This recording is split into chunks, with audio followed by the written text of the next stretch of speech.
مالك يا ليلى؟ فيه ايه؟ الواد طه شكله اتجنن. ليه؟ عمل ايه؟ قاعد يجيب في سيرة زين ويقول لي اني ما استاهلش واحد باعني وراح يتجوز واحدة تانية، وقال لي إني لازم أنا ابص كويس وان في ناس حواليا بتحبني. قال لك ايه تاني؟ انه بيحبني وبيتمنى لي الرضا. ورحمة ابوكي قال لك كده؟ ايوه يا صفية. وعلى فكرة طه مش أول مرة بيلمح لي بحاجة زي دي. والله قلبي كان حاسس. الكلب والله لهزقه. اوعي يا صفية، لو حد عرف بالكلام ده هتحصل مشاكل كبيرة، اوعي. لا يا ليلى، ههزقه. ولا تهزجيه ولا حاجة، اعتبريه عيل صغير وغلط. لا ده مش عيل. كيف يبص لواحدة بتحب اخوه؟ وكيف يبص لواحدة اختها بتحب؟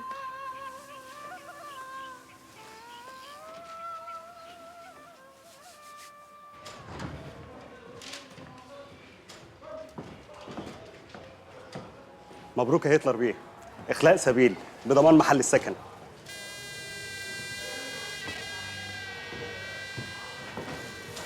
يلا يا ولدي. مبروك يا ريس. بصراحة أبويا راجل كويس، واقف معايا ومغلط بنته. مهم النتيجة. انت لما كلمته في اي جديد حصل؟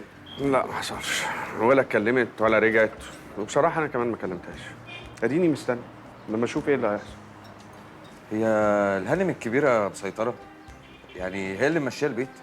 بس هي مطيورة، وتقدر تقول نسخة من بنتها أو النسخة الأصلية. بس لا، الراجل كلمته مسموعة. انا لو منك يا معلم اقلب خالص، حتى لو اتصل بيك ما تردش لحد ما تفهم ان ده غلط. لا طبعا، لو عمل كده هتركبه الغلط وجايز كمان تسوق فيها. بقول لك ايه يا ادهم، انا رايي انك تيجي شويه على نفسك وتكلمها وتحاول تهدي الدنيا، وده على فكره مش عشان خاطرها، عشان خاطر بنتك. نورت بيتك يا مسعد بيه. الحمد لله على السلامة يا مسعد بيه. الله يخليكم يا رجالة. اللهم صل على حضرة النبي. الحمد لله على السلامة يا كبير. عايز البلد كلها تاكل لحمة الليلة دي. عايز بدل الذبيحة 30 وزعوا على بيوت البلد كلها، وأول بيت صالح الجناوي. أوامرك يا كبير. تلاقيهم لابسين الأسود. لا يا ولدي، لسه الأسود هيلبسوه. اتقل. انت فاكر اللي جرى معاك هيعدي كده؟ الحمد لله على السلامة يا ولد الكبير. تسلم يدك. مش عارفه الدكتور ده مركز معاك ده ليه؟ انت اللي مكبره الموضوع يا ناديه، ده دكتور رخم وكل الطلبه عارفينه. ما انت كده كده هتنجحي يا دحيح. لا حول ولا قوه يا جماعه، حد يشيل البت دي من قدامي، انا هموت دلوقتي. هي العربيه دي تبع حد فينا يا بنات؟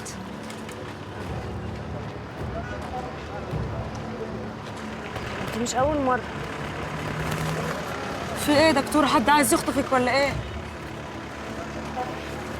طب يلا مدي منك ليها، بلاش استظراف.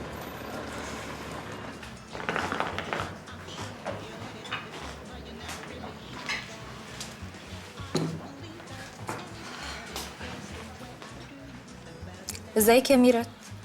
كويس ان حضرتك عارفه اسمي. ممكن اعرف حضرتك مين؟ انا عليا، مرات آسر.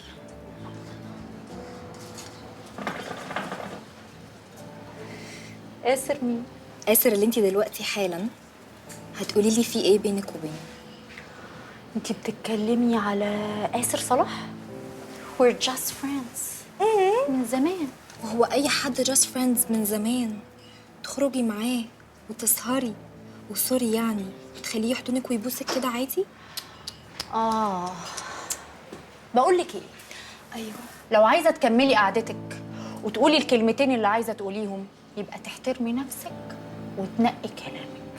والله يا ميرات، هو لو على الاحترام يعني فانا ست متجوزه محترمه نفسي وقاعده في بيتي. الدور والباقي بقى على اللي بتلف على الرجاله المتجوزه تخطفهم من ستاتهم عشان يصرفوا عليهم. اولا انا مش محتاجه حد يصرف عليا، ثانيا مفيش بيني وبين جوزك اي حاجه، هو زيه زي اي حد، مجرد صديق. ثالثا بقى وده الأهم، بدل ما تضيعي وقتك معايا أو مع غيري، شوفي إيه اللي ناقصك ومخلي جوزك يبص بره وعالجيه. يعني مثلا لو نكدية بطلي نكد، لو شكاكة روح عند دكتور نفساني يعالجك، مش عيب. ولو في حاجة في جسمك ناقصة مش باسطة جوزك، دكاترة التجميل كتير. تشربي حاجة؟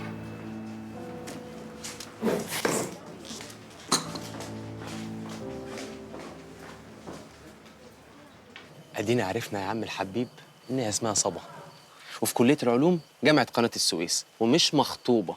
وحط تحت كلمه مش مخطوبه دي مليون خط. ها قول لي بقى حضرتك هتعمل ايه؟ مش عارف. امال مين اللي عارف؟ مش عارف يا عماد. طب انا هقول لك تعمل ايه. قول لي. انت تروح تتقدم لها عشان نخلص من حاله مش عارف دي. تفتكر؟ اكيد طبعا. مش عارف. تصبح على خير يا منصور. يا عماد، يا عماد انت هتسيبني في حالة مش عارف دي وهتمشي؟ ماشي يا عماد.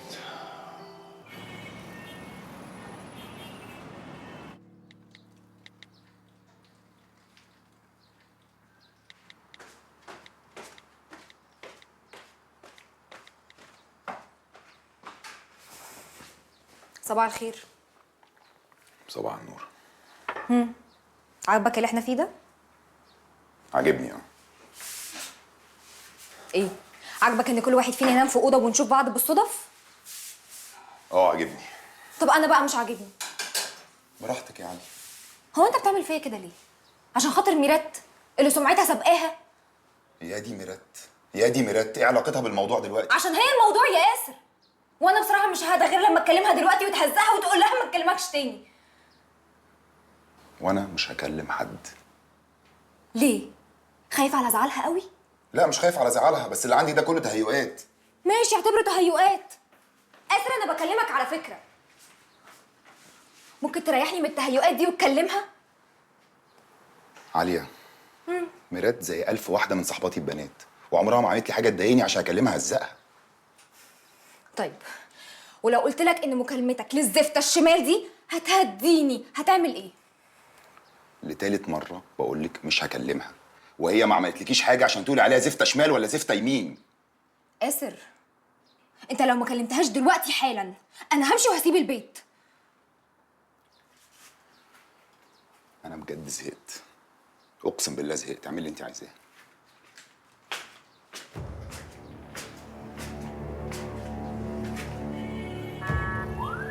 يا عم بقى اسمع الكلام.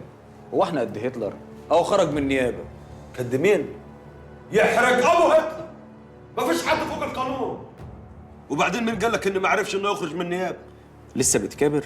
ما بكبرش يا بني ادم، بس بالعقل. ده تحقيق اولي، لازم يخرج عشان ما فيش دليل. بس ورحمه ابويا ما بقاش زين الجناوي لو النوبل جاي ما خدش 4 في 4 ب 15. اشمعنى؟ لان اكون مكتف ايده ورجلي ب 100 دليل. يا واثق. ليك حق، ما انت ظابط على كدك. انا على قدي؟ ايوه على كدك. بعدين امال مش كده؟ ما انا ما اعرفش معانا ولا مع هتلر.